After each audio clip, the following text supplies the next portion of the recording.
Christ aujourd'hui nous appelle, Christ aujourd'hui nous envoie. Vive le Seigneur qui nous aime, Dieu nous donne sa joie, Dieu nous donne sa joie. Ces chemins vous conduisent vers la vie. Partez loin, l'aventure est infinie. Vous La aurez paix soit avec vous. ces témoins. Aujourd'hui, c'est le deuxième dimanche du temps ordinaire. Nous avons célébré le baptême du Seigneur dimanche passé. Effectivement, après ce baptême, l'Église nous fait toujours lire une page du 4e évangile. Celle d'aujourd'hui nous rapporte l'attention que Jean le Baptiste fait, l'attention qu'il attire de la part de ses disciples pour la porter vers Jésus en leur montrant qui est Jésus dans son identité. Voici l'agneau de Dieu. Qu'est-ce qu'il en suit? Il en suit que les disciples se mettent à la suite du Christ. Ils le rencontrent, ils le voient et ils restent avec eux. Rencontrer le Seigneur sur sa route, sentir son regard qui invite à le suivre, chercher à faire sa connaissance et l'approfondir, s'attacher progressivement à lui pour entrer dans une communion, dans une intimité, d'une façon ou d'une autre. Telles sont les étapes primordiales de toute vocation chrétienne. Il y a toujours quelqu'un qui nous aide et qui nous montre Jésus. Nos parents, nos amis, un frère, un ami. Voici l'agneau de Dieu. Mais nous devons nous-mêmes nous mettre en route pour pouvoir nous attacher à lui. Maître, où demeures-tu? Il se retourne et nous demande, il nous pose toujours cette question, qui cherche pour entrer en dialogue avec nous? Dieu veut ce dialogue qui se nourrit effectivement dans la prière. Et nous restons avec lui. Ils l'accompagnèrent, ils virent où il demeurait et restèrent auprès de lui ce jour-là. Il est important de rester avec le Seigneur.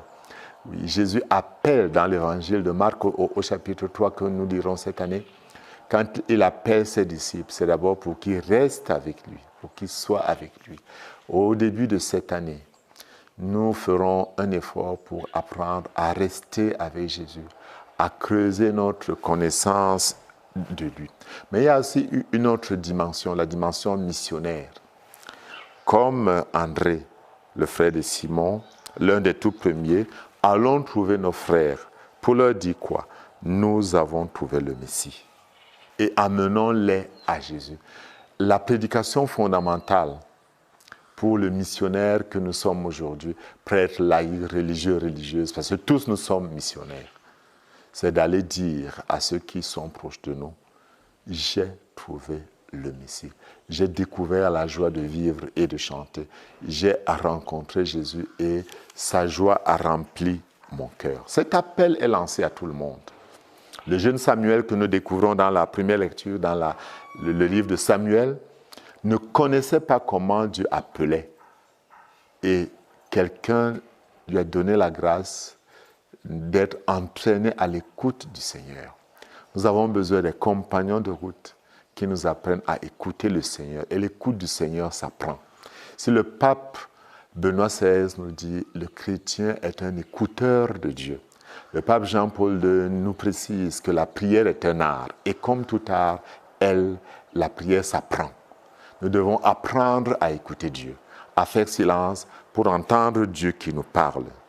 Et alors, quand nous entendons « tu m'as appelé », nous pourrions dire comme Samuel, qui avait été à l'école de son maître, « parle, ton serviteur écoute ».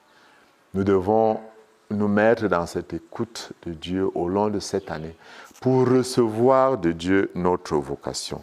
Alors nous comprendrons que nous sommes consacrés à Dieu. Notre corps est consacré à Dieu, car Dieu nous appelle à être à lui entièrement, pour être le temple de l'Esprit Saint en tout. Ainsi, tout ce que nous disons, tout ce que nous faisons, nous le ferons pour la grande gloire de Dieu. Ne le savez-vous pas? Votre corps est le temple de l'Esprit Saint qui est en vous et que vous avez reçu de Dieu. Vous ne vous appartenez plus à vous-même, car le Seigneur vous a acheté très cher. Rendez gloire à Dieu dans votre corps.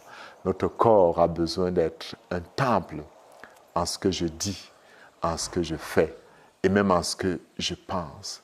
Puissions-nous entrer dans cette dynamique de ceux qui rencontrent le Christ, restent avec lui, approfondissent leur connaissance du Christ, apprennent à écouter le Christ au jour le jour, à lui dire « nous sommes à toi », à lui donner notre esprit, notre cœur et notre corps. Puisse notre corps être le lieu où la gloire de Dieu se manifeste. Puisse notre corps être le vrai temple de l'Esprit Saint et non plus jamais un repère de brigands.